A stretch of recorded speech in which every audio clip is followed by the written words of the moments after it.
امام کی بارگاہ میں حاضر ہوتا ہے، امام دہم علیہ السلام کی بارگاہ میں، اور ان سے عرض کرتا ہے کہ میں نے سنا ہے کہ ائمہ کی نیابت میں طواف نہیں کرنا چاہیے۔ اس نے جو سنا تھا وہ تقریباً ہم میں سے بھی بہت سے لوگوں نے کچھ ایسا ہی سنا ہوا ہے۔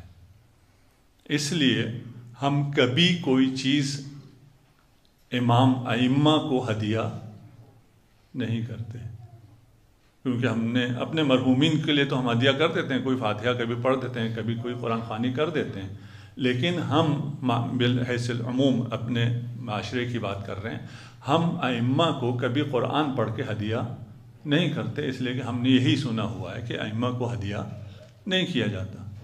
اس نے آ کے امام سے پوچھا کہ میں آیا طواف کروں، مستحب طواف کروں اور اس کا ثواب ہدیہ کروں ائمہ کو، یہ صحیح ہے؟ میں نے سنا ہے کہ صحیح نہیں ہے۔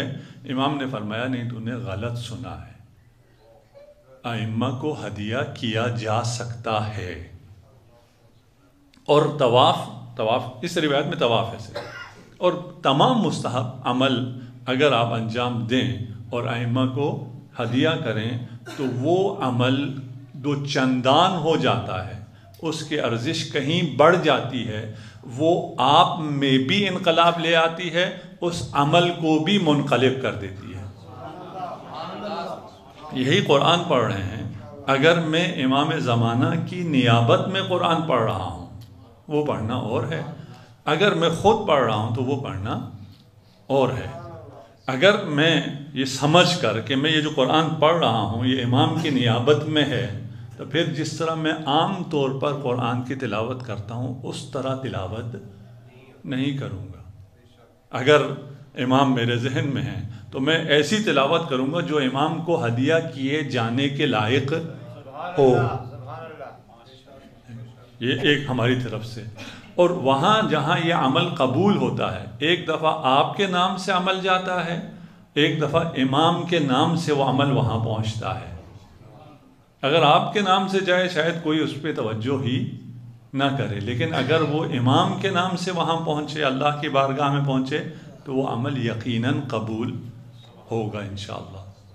یہاں پوچھا کہ میں طواف کروں، امام نے اجازت دی۔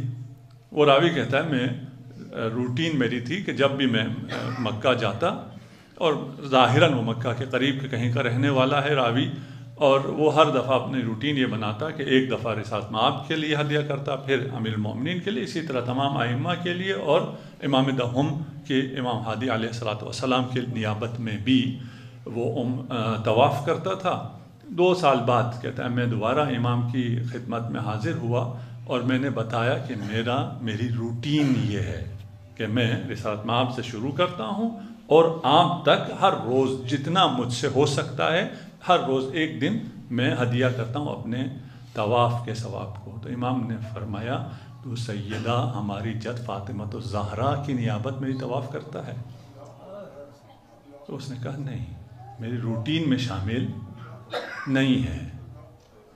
امام نے فرمایا زیادہ سے زیادہ جناب زہرا کو ہدیہ کرو طواف، اور یہ جو طواف ہے وہ باقی تمام طواف سے زیادہ افضل ہے۔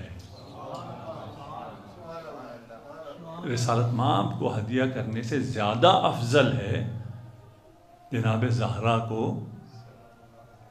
ہدیہ کرنا۔ کیوں؟ اس لیے کہ جو فرقان ہے، حق اور باطل میں جو تمیز ہے وہ جناب سیدہ سے ہے۔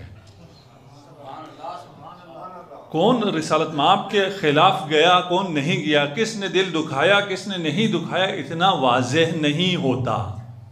ہمارے لیے بہت واضح ہے لیکن عام لوگوں کے لیے اتنا واضح نہیں ہے، لیکن جناب سیدہ پہ آ کر یہ بات انتہائی واضح ہو جاتی ہے۔ برہان ہیں آپ، واقعاً فرقان ہیں، فرق پتہ چل جاتا ہے کون حق ہے اور کون باطل ہے۔ اچھا، آپ طواف کر رہے ہیں، آپ میں سے اکثر لوگوں کو یہ سعادت نصیب ہوئی ہوگی، اور جنہیں ہوئی ہے انہیں مجدداً، اور جنہیں نصیب نہیں ہوئی انہیں انشاءاللہ جلد از جلد یہ سعادت نصیب ہو۔ آپ جب طواف کر رہے ہیں اور آپ نے نیت میں کہ یہ نیت کر رکھی ہے کہ یہ طواف میں جناب سیدہ کی نیابت میں کر رہا ہوں، اس کا کسی کو علم ہوتا ہے؟ کسی کو بھی علم نہیں ہوتا. جیسے آپ طواف کر رہے ہیں ویسے ہی دوسرا ایک آدمی طواف کر رہا ہے جو آپ کے مخالف ہے عقیدے میں، وہ بھی جو طواف کر رہا ہے وہ بھی اسی طرح طواف کر رہا ہے، آپ بھی اسی طرح طواف کر رہے ہیں. طواف میں نیت عمل قلبی ہے جس کا ظہور نہیں ہے، پتہ نہیں چلتا ہے. لیکن یہ جو مجالس ہیں یہاں لوگوں کو پتہ چلتا ہے آپ آئے ہیں، یہ آواز لوگوں تک پہنچتی ہے. یہاں یہ آوازیں لوگوں تک پہنچتی ہیں. اگر آپ ماتم کرتے ہیں، جلوس نکالتے ہیں اور یہ باتیں میڈیا پر پہنچتی ہیں تو یہ بات جو آپ یہاں نیابتاً بیٹھے ہیں اور جناب سیدہ کے لیے بیٹھے ہیں، یہ باتیں لوگوں تک پہنچتی ہیں. اور وہ جو مقصد تھا حق اور باطل کا کے درمیان تمیز ہونے کا، وہ یہاں زیادہ ظاہر ہوتا ہے. بہت سی دلائل ہیں ایام فاطمیہ کو منانے کے لیے، اس عزاداری کے لیے، اور یہ عزاداری افضل ہے امام حسین کی عزاداری سے. یہاں اس روایت سے ثابت ہے اگر آپ ہدیہ کرتے ہیں امام حسین کے لیے، اس سے زیادہ افضل ہے کہ آپ طواف ہدیہ کریں جناب سیدہ فاطمہ الزہرا سلام اللہ علیہا کے لیے. صلوات پڑھ دیجیے محمد والا.